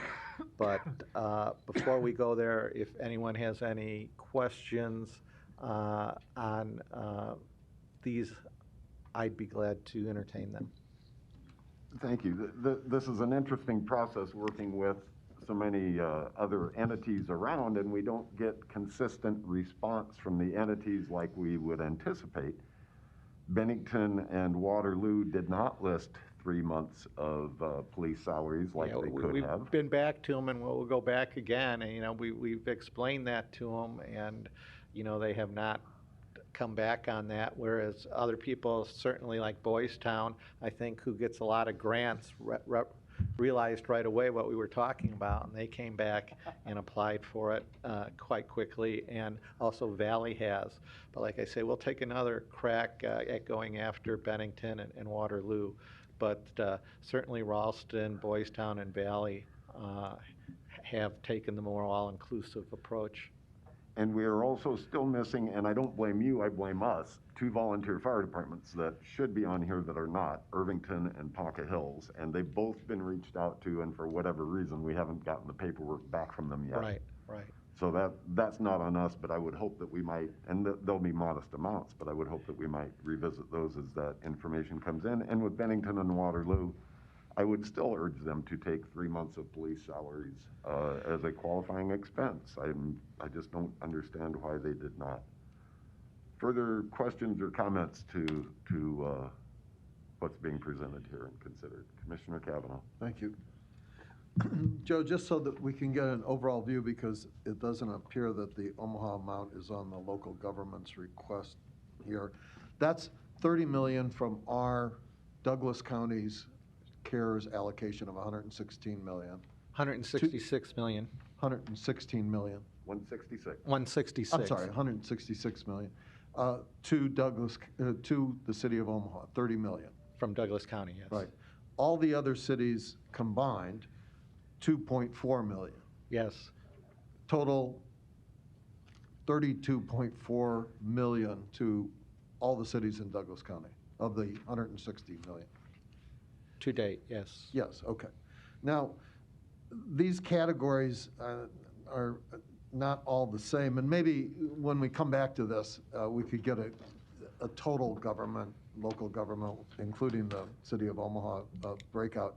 But I'm just curious, when it says municipal, and there's a number, it has municipal under Bennington and municipal under Valley, no such category under Ralston, Boys Town, and Waterloo. Clarify that for us, would you? That includes fire. So you can see the Ralston number, it says includes arena and fire. So Boys Town does not have their own fire department. Yes, they do. But they do not go outside their city limits. That's the distinction here, is these are all towns that have a service area beyond their city limits. Whether it is Bennington or Valley, any of these, they have their suburban district where they provide fire and rescue within the city limits. But then they also contract out for the rural area surrounding the towns to provide service for them. And that's why you have two categories for these, municipal and fire. And the fire is volunteer in these municipalities. Yes, and it's what reaches out beyond the city limits. Thank you, yes. I appreciate that. I hope it doesn't come off of my 5 minutes or whatever. But anyhow, the breakouts, if we could get them, Joe, so that they're same, when we're looking at Ralston, give us a breakout of what's municipal, what's fire. I understand the arena portion of it, but a little more. And then Boys Town is just a flat 231,000 with no breakout. And the same with Waterloo's very modest 6,400.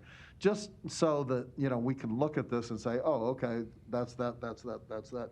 Because when you do the per capita, it'll be important to know, if the per capita breaks down to per capita for fire protection or for per capita for, whatever municipal is. I'm not exactly sure what that category. It's basically here, everything but fire. Everything but fire, okay. So, if we could have that, it would be helpful. Sure. And this is inclusive of stimulus or not? Local governments are not eligible for stimulus, only businesses and nonprofits. Okay, all right. Then is there some requests that these entities have put in that are still being considered or have? Well, I'm going to take that back because Ralston, where we have the arena is eligible for CARES Act money and stimulus money, but that cannot go directly to the city of Ralston. It has to go to a foundation, and so we'll structure it that way for them. So like Omaha's arena isn't directly into the city of Omaha. Is that a similar analogy? The CHI arena? Correct. Yeah, that is actually being handled under our, by the Omaha Community Foundation, and they're getting a separate award for CHI arena. Yes. Okay, so Ralston would be in a similar category to come back for some of that funding as well. Well, it's in the $2 million for their arena. And they'll talk about that, how it's separated and going to the foundation, but that is included in the $2 million. Okay. So following up on Commissioner Duda's indication that possibly some of the entities haven't actually applied or maybe applied in total, this could be supplemented between now and the end of Yeah, the it year? could go, my guess is that it will go up a few $100,000, yes. Okay. Thank you. Commissioner Boyle. Thank you. I think, I appreciate what you're going to be doing to clarify. That'll be helpful. But my feeling is, these communities deserve, and I think they are, I hope, being treated fairly, although I'm concerned about the two communities that are not, that we've urged to give us information, and for some, maybe it's their political attitude that they don't want to apply for that kind of help. I don't know. But I mean, I hope that, is there some way we could, would we be out of line if we suggested to them what they ought to be asking for in light of, to what they're entitled to? I mean, it would help their community if we could get them to.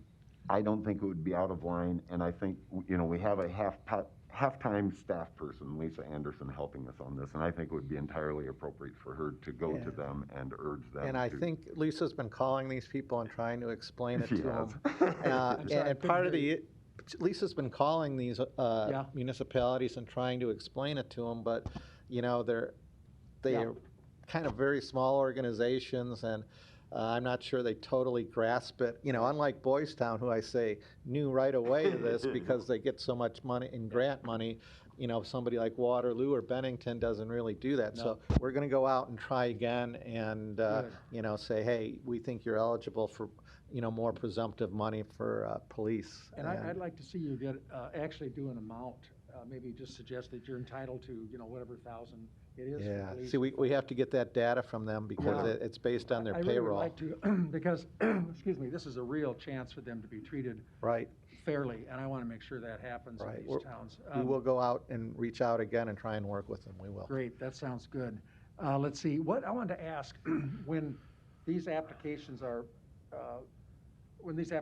signed, I assume there's some paperwork between these Yeah, towns? they submit to us, and then we look at that and share that information with Deloitte, and Deloitte signs off with it, and then that information goes into a portal that we'll keep as, in the event of a future audit.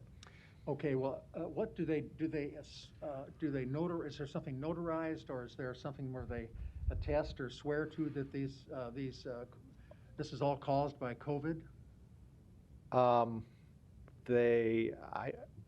know they submit, and I don't know I don't think we've set up a formal attestation yet for the thing. This right now is just getting approval, and before we disperse the money, which will be done on a reimbursement basis, we're going to work with the county attorney's office and have some sort of hold harmless and attestation with these departments, but we haven't really done, we're not there yet. Well, the reason that I ask, I'm getting a lot of questions from nonprofits and other people in the community, OTOC and so forth about, and I would like us, I know there is some objection to it, but if we're able to treat governmental bodies on the level, say, do you swear that this was all caused, I mean, Boys Town, $231,000 was just brought on by COVID, and they say, yes, I swear or I attest this was, or this is notarized. Some of us, and I'm one of them, in the community, I feel we need to take a look at that for our people who are trying to get rent assistance, because, and particularly because, it's been very cumbersome getting all these forms for them. Is there something we can do? I'd like to suggest that we ask them to attest as well, that we trust them. And particularly with the amount of money that is out there. We have 10 million out there, but we haven't given them that much. We don't, and I'm just concerned. The next thing that's going to happen, and is happening now, is that these people are becoming homeless.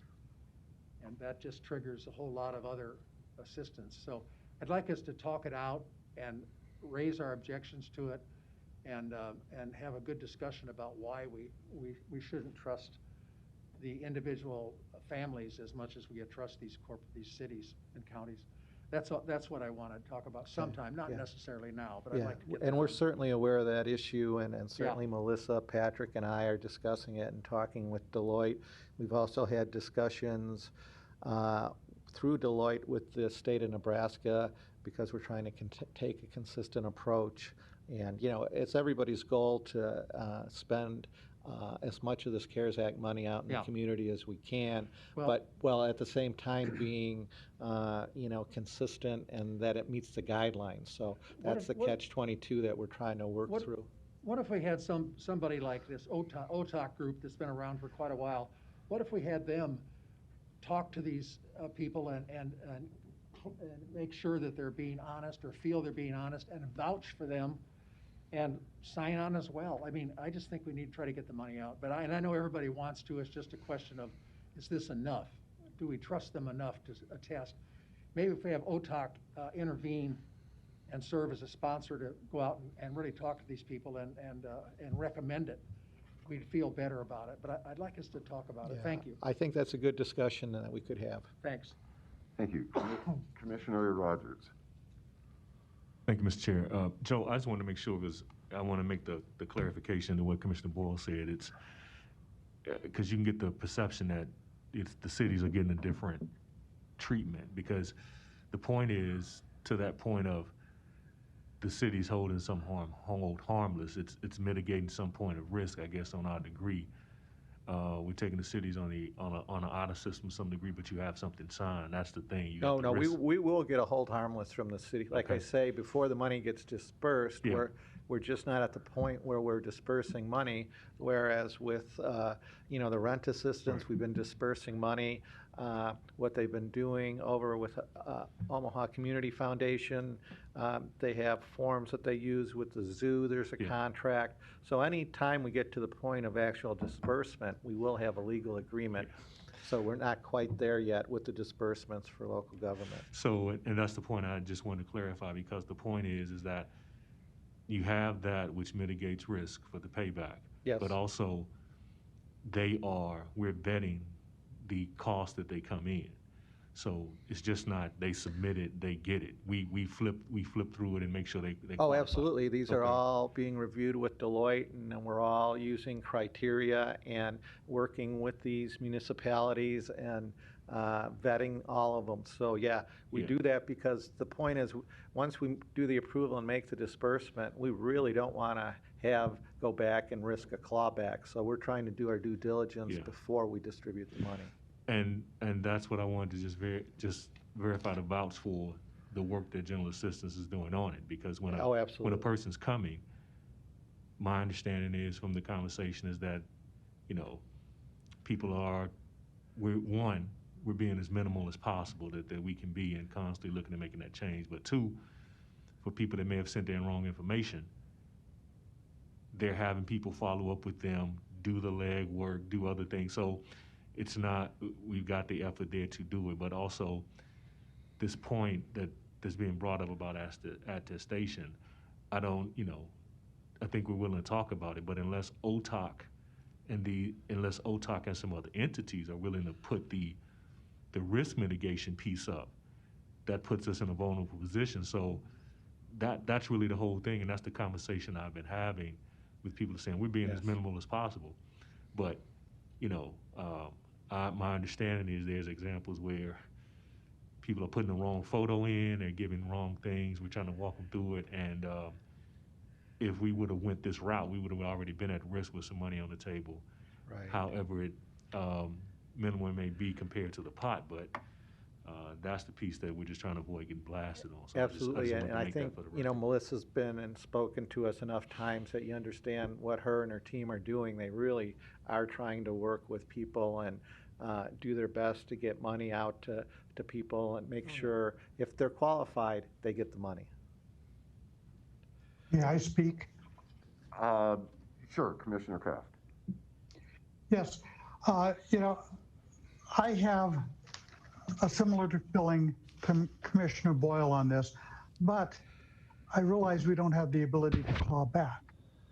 If OTOC or some of these other organizations could somehow post a performance bond, Right. that should they make a bad decision, we can claw back, then I would feel comfortable. Thank you. Right. Good point. Commissioner Borgeson. Thank you, Mr. Chair. I think if you really want to get the nitty-gritty details of how we're doing, I would encourage you to sit down and talk with Melissa one-on-one, because I have gotten those questions and concerns as well. But I keep going back that a lot of these folks that were before us were talking about rent burdened people prior to COVID. And when we were setting up the program, we did not have all of the guidelines at the time. And when the guidelines came down, it specifically said it had to be COVID related. And so I feel like we're trying to fit a square peg in a round hole because we're not spending the money that we allocated. And if you remember when we put that amount out, it was, let's wait and see how this goes because we really don't know what the need is out there. I have had them walk me through the application process, and it is not a complicated process, as some may want you to think. There is nobody, my understanding, nobody that's doing a rental assistance program that is checking a box, yes or no.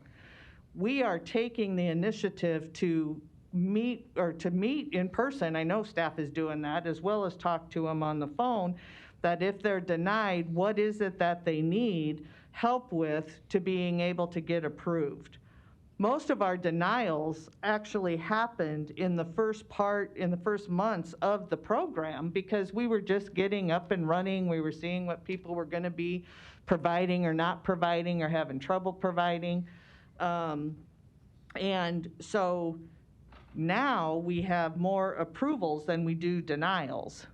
And we've expended about 3.7 million or to expend that upon approval. So I honestly believe that our process is good. It's not as cumbersome as folks would want to believe. And I think, again, that there are folks who, and they've talked with them, that again, they've tried every single thing that they possibly could to make it COVID related, but it's not COVID related, and we can't make it COVID related. And so I think that as far as changing the program, I don't think we need to change anything in the program because we have excellent staff, an excellent group of consultants that is working with us to make sure that we are, one, following the guidelines that we should be following, and two, literally, personally meeting with people to try to figure out how to make them eligible or get the documentation that they need. So I would encourage everybody to talk with Melissa and her staff because they are working amazingly with folks in the community to get people approved or to look at those denials and figure out how we can get what we need for documentation. So thank you. Thank you. Commissioner Boyle. Believe it or not, Commissioner Borgeson, I have no disagreement with you. But I do think we're treating these recipients quite differently. I really wonder whether we have the hard line, get that documentation that these cities need and so forth. I want everybody to get as much as they can out of this program. But I really wonder whether we are requiring other corporations and governmental bodies to the same standard that we are someone who's a woman at home with 2 kids who got laid off or she's not working, but I don't think she's getting hired because of COVID, if nothing else. I mean, I just really think the rules are a little bit tight. You used the phrase about if they're qualified, they get the money. Well, really, is there any community that we've turned down, any town or city that we've said, you're not qualified, you don't get the money? No, we have not turned down any towns or cities, but certain expenses that have been floated to us, we said are non-qualified. I understand that. I understand that. I know that new buildings and so forth in Ralston, some of their proposals, I understand that. But but they're getting something. They're getting 2 million here, so they're not exactly being deprived. I think too, and I remember, I'm smiling, you can't see this under the mask, about the hold harmless. When I brought that up, it brought up laughter. When I said we need to get a hold harmless from the communities, and people laughed. I told the mayor that on the phone, we need to hold harmless, and she said, oh, yes, absolutely. And of course, the thinking being, well, if they're getting $30 million, we do a hold harmless, there's no way they're gonna pay us. Legally, we can sue them when that happens, so that's why, and I'm glad we are getting hold harmlesses, but it's not the same process, not the same standard for a woman at home with 2 children who can't get a job because of the economy. I think that is pretty clearly COVID related. And I would like to see us use some of the people in our community who are familiar. I'm not changing the whole program, and I am so pleased with what Melissa's done. I was working with her before this all started. She has filled some big shoes. I mean, she's doing a terrific job. I have no complaints about this, except that I think, we need to figure out a way to help. And I do think the idea that Commissioner Kraft came up with is really excellent, because I have a note here about insurance and bonds. And I really wonder too, what is our exposure? Is it going to be $1 million compared to what we're giving away? I mean, we haven't asked the questions that really ought to be answered. How much exposure do we have if we gave every person who asked for rent assistance so far? What would our exposure be? Would it be 5 million? Would it be 2 million? Would it be 10 million? I don't think we know that, and I think if we take his idea about getting a bond, that would be a performance bond of some sort. Talk to an insurance agent and put a price on the premium. And I'll try to go out and get the premium for the county so the county doesn't have to pay for it. I still feel that strongly, but please don't take this as criticism. I really have watched what's going on, and I approve of it, except that I really think there's some people that we need to help that are falling through the traps, and we're going to end up supporting them when they're on the street somehow. So that's all I'm thinking. And if we can talk about this as we are and try to figure out if it would work, it would really be helpful, and I think it would help the people who need this help so desperately. Thank you. I'm going to give Commissioner Borgeson a chance to respond, but Sure. I would like the discussion to come back to the action item we're considering today, which is not rental assistance. It is paying the local governments, our Yeah. agreements with the local governments. I would like that to be the focus of Well, the Mary discussion. Ann and I we go back and forth all the time. We don't necessarily agree, but I love her dearly. She's very accomplished and very progressive. And we can talk, we can do this in public too, but I do want to talk to you more. Well, and I do too, thank you, Mr. Chair, and I guess what frustrates me is when comments are made that we don't trust them enough. That is not anywhere on the table as to why I don't like, yes. Oh, I apologize, I didn't mean that. And it does not have anything to do with that whatsoever. I just don't understand why we would purposefully try to find a way to approve something that we know doesn't qualify and put us at risk for having to pay it back. That's all. We can continue our conversation. Okay. I am always open to discussing that with you, and you know that. Yes. Well, let me dredge up one comment I haven't used for quite a few years. You're wrong.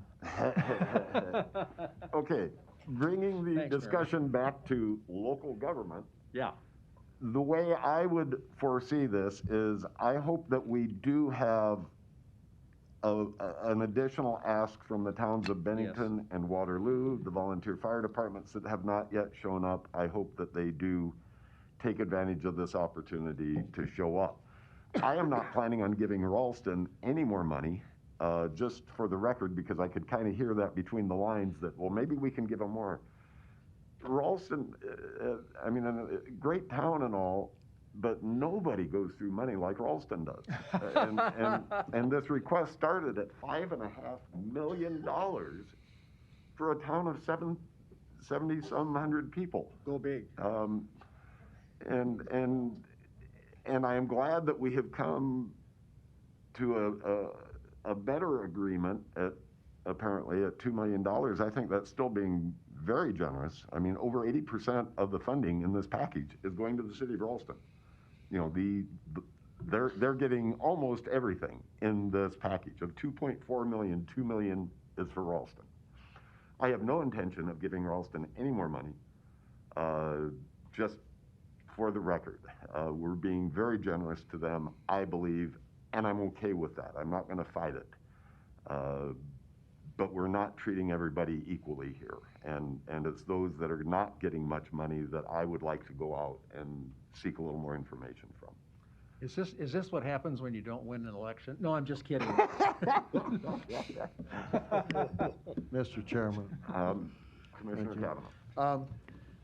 You know, I guess it's a little questionable when you give $5 million to a zoo where no one lives and you question $2 million to a city where thousands of people live.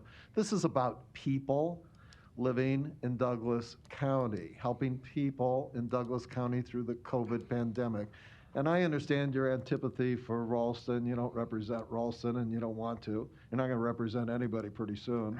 So the idea of going against the people of Ralston, I think, is really outrageous. When you went out of your way to make sure that $5 million went to the zoo as soon as you got a phone call to tell you to do it. Thank you. I'm sorry that this becomes so personal. It's really not that personal for me, but I'm sorry you choose to make it that way. Yes. Thank you. We have a motion by Commissioner Borgeson, second by Commissioner Morgan to approve the funding as presented, $2,473,283.42. Questions or comments? Yeah, you want to wait for Chris and Mike to come back? We still have a quorum. I don't know where they went. Okay, it's fine. Further questions or comments to the motion before us? Would you like to have Ralston speak, or do you have any questions for them? No.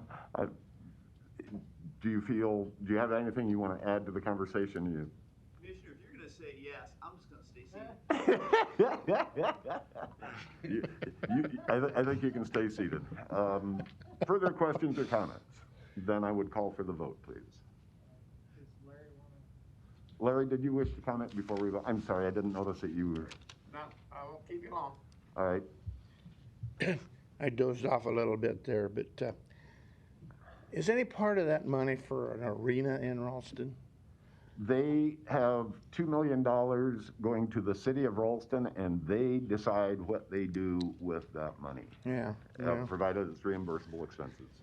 With nobody being able to really go out and go to entertainment things. Well, I guess they can. But I don't think our tax dollars ought to go for entertainment and arts. Please, thank you. Thank you, Larry. Oh, yeah, absolutely. Already has, yeah. Yep. Further questions or comments before we vote? Then I would call for the vote, please.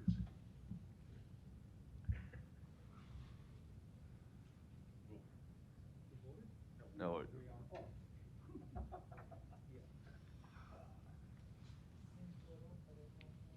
Yeah. I was going to make a motion to reduce